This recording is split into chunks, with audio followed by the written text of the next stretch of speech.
तो खा लिया और न मिला तो संतोष कर लिया। यह संत की परिभाषा है। मैंने कहा निश्चित तौर पर यह संत की परिभाषा है, पर मेरी समझ से इसमें थोड़ा सा सकारात्मक दृष्टिकोण जोड़ लिया जाना चाहिए कि मिल गया तो बांट कर खाया और न मिला तो ये सद्भाव रखा कि आज प्रभु ने कृपा की कि आज मुझे उपवास करने का पुण्य अर्जित हुआ, ताकि ऐसे सद्भाव आने से हमारे अंतर मन में वेदना नहीं होगी, दबाव नहीं होगा, तनाव नहीं होगा, खिंचाव नहीं होगा, असहजता नहीं होगी, दुखद वेदना और दुखद संवेदना नहीं होगी कि हे भगवान तुझे इतना याद करता हूं फिर भी भूखा रख दिया।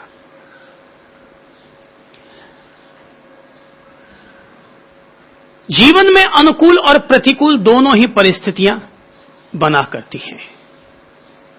जब तक साधना भाव नहीं आता, देखिए 3 तरह की परिस्थिति बनती है। एक परिस्थिति है वो है भोग की, दूसरी है योग की, लेकिन तीसरी स्थिति होती है जो होती है भोग और योग दोनों के बीच की। एक तो स्थिति है पूर्ण भोग की, दूसरी है पूर्ण योग की, लेकिन तीसरी स्थिति है उसे हम कहेंगे भोग और योग के बीच की अधर झूल वाली। अधर झूल वाला जो रास्ता है यह खतरे का रास्ता है। एक बहुत अच्छी कहानी राजा भर्तृहरि से जुड़ी हुई है कि जब उन्होंने संन्यास ले लिया था, वे राजर्षि बन गए, ब्रह्मर्षि बन गए, सिद्धर्षि बन गए, तो कहते हैं कि वो जंगलों में चले गए और पहाड़ियों पर बैठकर, वहां की गुफाओं में बैठकर के वो ध्यान किया करते। तो उन्होंने एक दफा देखा कि जहां वो बैठे थे ठीक उसके सामने तलहटी पर, हालांकि दूरी थी उसमें, तो तलहटी पर एक अद्भुत अनमोल हीरा उन्हें नजर आया।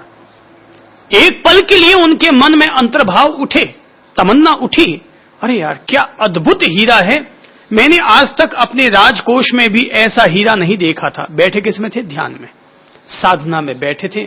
पर अब ये तो मन है, देख लेता है तो देखते फिर वो अपने आप तरंगित हो जाता है, बहने लग जाता है। तो कहते हैं उनका दृष्टिकोण, उनकी नजर हीरे पर जाकर गिरी और उनके मन में तमन्ना जग गई कि यार इतना अद्भुत हीरा तो मैंने नहीं देखा, जाता हूं ले आता हूं।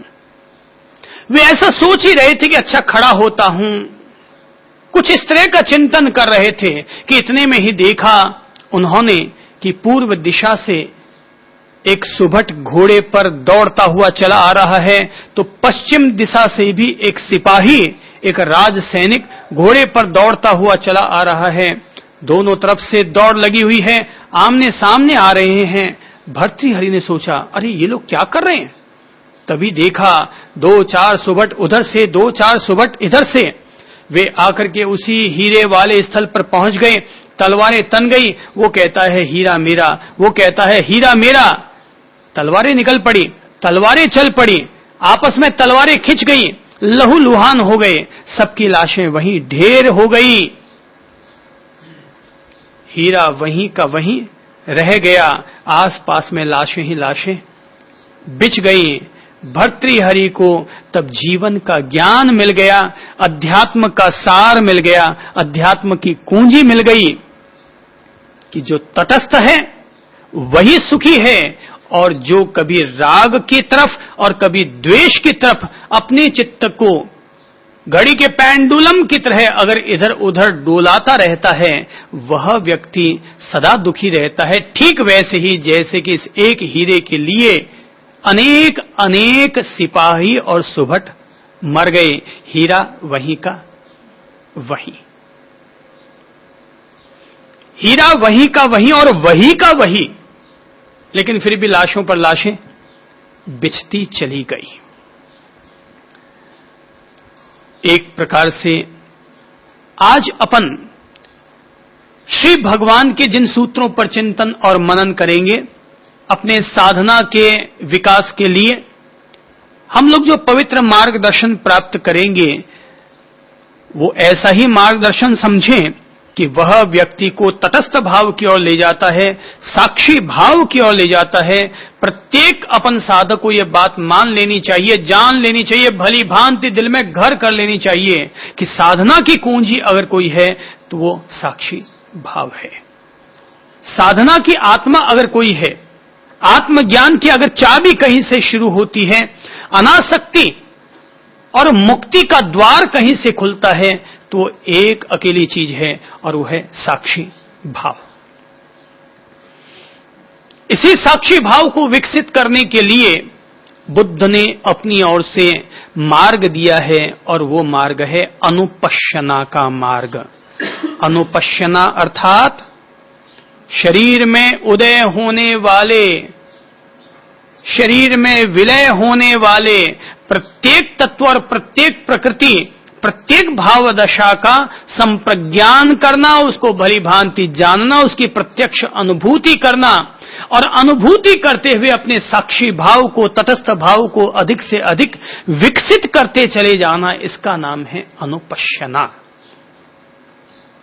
और इसी अनुपश्यना को साधने के लिए बुद्ध ने, महावीर ने, पतंजलि जी ने, सब लोगों ने एक खास मार्ग प्रतिपादित किया और वो मार्ग है आनापान योग, अर्थात आती जाती श्वास धारा पर अपनी सचेतनता को साधना, उसका संप्रज्ञान करना, उसका भली भांति तत्वदर्शन करना, बोध करना, भली भांति उसकी प्रत्यक्ष अनुभूति करना कि यह आती हुई सांस है, यह जाती हुई सांस है। जब तक कोई भी साधक अपनी सांसों पर नहीं जगेगा तो याद रखिए वह व्यक्ति 3 मिनट के बाद अपने चित्त के वजह से विचलित हो जाएगा। यदि कोई व्यक्ति 3 मिनट तक अगर ध्यान कर भी लेगा तो चौथे मिनट में वो इधर उधर डावाडोल होने लग जाएगा। इसलिए आनापान योग को साधना खास तौर पर अपने सच्चाई के दर्शन के लिए, अपने विकारों के विरेचन के लिए व्यक्ति का श्वासोश्वास पर जगना जरूरी है। दुनिया में जितने भी मार्ग हैं साधना से जुड़े हुए, वे मार्ग हमें परमात्मा से जोड़ सकते हैं, वे मार्ग हमें किसी मंत्र से जोड़ सकते हैं, वे मार्ग हमें किसी धर्म और धर्म की पंक्तियों से जोड़ सकते हैं, पर अपने आप से जुड़ने का अगर मार्ग हमें प्राप्त करना है तो हमें सबसे पहले आनापान योग को साधना होगा, अर्थात आती जाती श्वास धारा पर अपने आप को स्मृतिमान बनाना होगा, सचेतन करना होगा, उनका भली भांति संप्रज्ञान करना होगा, भली भांति अपनी श्वास धारा के उदय और विलय को जानना होगा। आनापान करने वाला साधक भली भांति जानता है यह आती हुई सांस है, आनापान करने वाला व्यक्ति भली भांति यह जानता है कि यह जाती हुई सांस है। जब सांस गहरी चलती है, जब सांस गहरी चलती है तब भी साधक भली भांति जानता है इस समय वर्तमान क्षण में सांस गहरी चल रही है, और जब सांस छोटी चलने लगती है तब भी साधक भली भांति यह जानता रहता है, जानने का प्रयत्न करता है, सचेतन होकर जानता है कि अभी इस समय सांस छोटी चल रही है। जैसे कोई सुथार अपने औजारों को चलाते वक्त भली भांति जानता है कि मेरा औजार अभी लंबा चल रहा है कि छोटा चल रहा है, दबाव के साथ चल रहा है या हल्के हाथ के साथ चल रहा है। जैसे कोई सुथार, जैसे कोई कारपेंटर भली भांति जानता है, ऐसे ही एक साधना में बैठा रहने वाला साधक आनापान योग को साधता है और भली भांति श्वास को जानते हुए अपने काया का दर्शन करता है, काया की अनुपश्यना करने के लिए सफल होता है। सामान्य तौर पर आनापान करने के बाद साधक के सामने 2 रास्ते हैं। एक रास्ता तो है जो आनापान करने के बाद साधक को ध्यान की ओर प्रेरित करता है, और दूसरा रास्ता है जो कि व्यक्ति को अनुपश्यना करने के लिए प्रेरित करता है। ध्यान और अनुपश्यना में फर्क है। ध्यान और अनुपश्यना में फर्क है। ध्यान का अर्थ होता है चित्त की एकाग्रता, और अनुपश्यना का अर्थ होता है स्वयं के भीतर जो भी उदय विलय हो रहा है उस प्रत्येक उदय विलय का साक्षी होना, उसका लगातार दर्शन करना, उसे भली भांति जानना।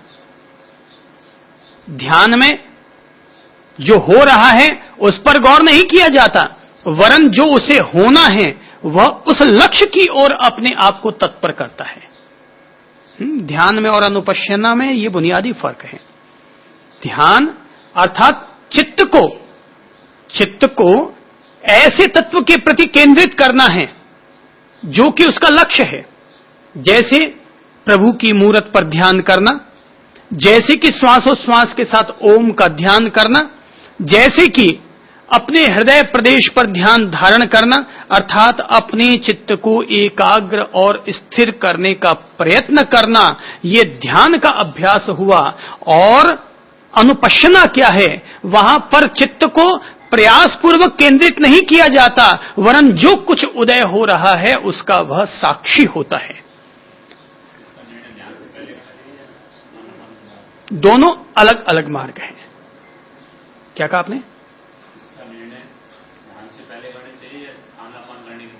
नहीं, ये व्यक्ति के सामने स्पष्ट होना चाहिए कि वह इस समय ध्यान कर रहा है या अपनी अनुपश्यना कर रहा है। वो अपने भीतर उठने वाले विकार, वो अपने भीतर उठने वाली कषाएं, वो अपने भीतर उठने वाले वेदन संवेदनों पर उनकी अनुपश्यना करना चाहता है, उनको भली भांति जानना चाहता है या ध्यान करना चाहता है। क्योंकि ध्यान में आरोपण भी हो सकता है, पर अनुपश्यना में आरोपण नहीं होता। जो सहज उदय में है, उदय तो हम किसी चीज को कर ही नहीं सकते। हमारे शरीर में इस समय सुखद वेदना होगी कि दुखद वेदना होगी, हम उसको पैदा नहीं कर सकते। वो तो जो सहज उदय में है उसका व्यक्ति साक्षी होता है, भली भांति जानता है। तो अनुपश्यना है वह वर्तमान क्षण में जीने का तरीका है, वर्तमान में जीने का पल पल सजग होकर जीने का तरीका है, और सत्य से साक्षात्कार करने का तरीका है। फिर चाहे वो सत्य काया का हो, फिर चाहे वो सत्य वेदनाओं का हो, फिर चाहे वो सत्य चित्त और चित्त के संस्कारों का हो, जो भी है।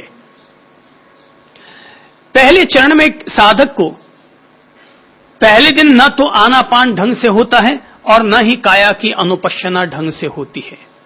लेकिन अगर कोई साधक लगातार 3 दिन तक, 4 दिन तक, 5 दिन तक प्रयत्न करे और अपने आप को श्वासोश्वास पर सजग स्मृतिमान करने का प्रयत्न करे, तो वह देखेगा कि अगर आज आपने दिन भर में 3 से 4 बैठकें अनुपश्यना की लगाई है आनापान योग पर, तो 20 मिनट के साथ शुरुआत कीजिए।